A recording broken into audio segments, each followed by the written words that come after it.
ya da kolay kolay kimse bilmiyor. Bazı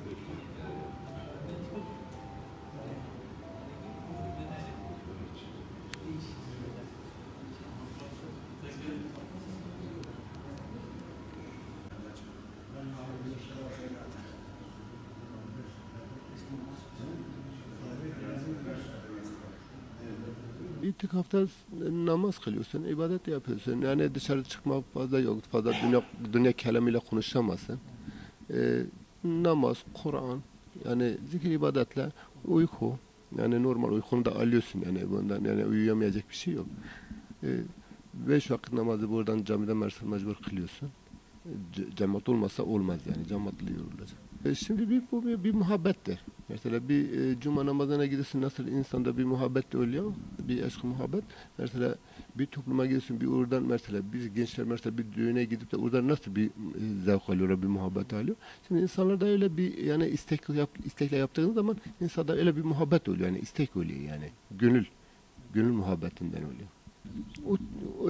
Aslında bunu gençlerin daha yapması lazım. Yani bunun imamların cami cemaatlerinden yani vaiz kürsülerinden bir de sadece şehir değil yani şehirden anlatıyorsa bir hoca yani bunu köy yerlerinden imamların böyle cemaate yani bunu anlamını yani nasıl yapacağını, nasıl gideceğini, sevabı ne kadar, kârı ne kadar yani çoğu yani ya sorarsan çok köy iş yer, yani milletin bilmeyecekleri çoktur yani.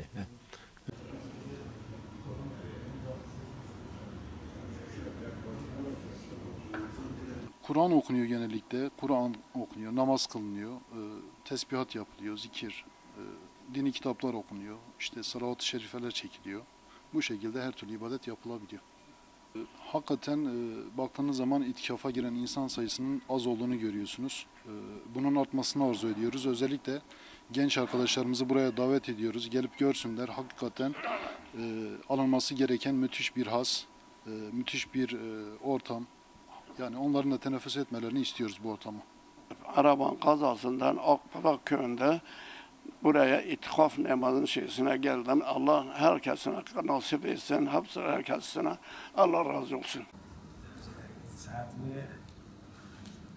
La ilahe illallah.